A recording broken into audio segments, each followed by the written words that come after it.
Hey everybody, Scout Crafter here again. About 10 years ago I bought a pair of garden shears, antique garden shears at one of the tractor shows I guess, and I restored them, and then I saw my neighbor out there and they were made in Italy, and I have an old Italian neighbor. She's 90 years old, God bless her. I've known her my whole life. I've lived in my house my whole life and she's been my neighbor. So she was out there struggling with some garden shears that looked kind of in worse for wear. So I gave her that pair, and she still uses them, so I'm always happy about that. But I came across another pair about a year ago, and let's work on them today. Okay, now these garden shears, a lot of these shears were made in Italy. I have no idea where these are made because it's too rusty to see any writing on here. It's usually written up here somewhere, usually made in Italy or something, right around here. See? I can't even see what it says, but you can see what kind of shape these things are in, right? They're a mess, and I always like this type. I like that type of spring in the middle, you know. That's pretty interesting how they coil. It's a coiled steel spring. Always like those. The blade it's not chipped up, so somebody didn't try and use it for something they shouldn't, but it's totally dull, and you know, to get these tuned up and fixed up, it takes a little bit of work. Now I want to take this and make it nice. Now the only problem is to take these apart. See, when they put this nut in here, that thing is, they call it swedged. It's banged in. It's the threads are banged down so that locks the thread, the nut, so it don't back off. So we're going to have to see about getting that out. This is an oil hole. It's been long filled up, obviously, with gunk. It hasn't had any oil in there in a while. And you can see what kind of shape it's in. So let's get started and see what we can do with this.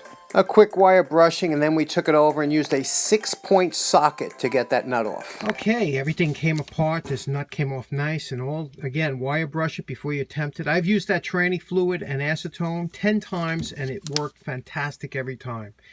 Okay, you can see what kind of shape it's in. I'm going to take this over to the wire brushes, take care of it, and we'll be back. Here we are after the wire brushing. You can see how nice that is. We took both coarse and fine wire brushes. We did the spring and everything. Came out really nice. We did the nut. We went over the threads. Well, I'm sorry. This is the nut. Here's the bolt. And the other side.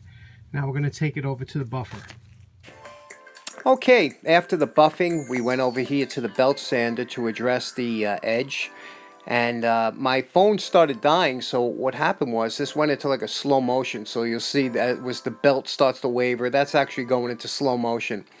Normally we move that blade pretty quickly around the belt so we don't build up any heat and mess with the temper of the blade. But if you also remember, you see the angle that I'm going at, it's a little bit steeper, and that's because you want the angle of shears to be not quite as sharp as you would a knife, because you're going to be cutting twigs and things like that. So we inspected it, came out really nice, and we were happy with the way this edge looked, and we kept it. Now, I guess as you know, this is my favorite time. You remember what it looked like before. Okay, we are finished, and calling this done. And here we are. And you were probably wondering, how was I going to incorporate red into this? Well, I did the knurls in red. My trademark. And you could see this one is from Italy. And the name of the company, it looks like UNSCO in Italy.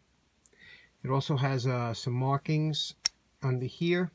Has a little star with a circle. I guess that's casting or whatever.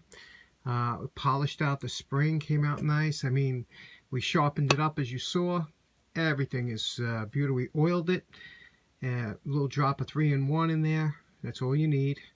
And everything came out nice. And to test it out, we brought up, I just took from one of my hedges. Spring is coming, and you can see this is the hedge out in front. So as you can see, it's sharp. Works beautiful. God knows, probably 100 years old, and still works the way it did when it was brand new. Anyway, this restoration is finished. We put some thread locking on here, some thread locking compound, so this way we don't have to peen it over. And that's it. So this is the restoration of the ancient antique shears. Hope you enjoyed it. Thanks very much for tuning in. Take care. Have a nice day.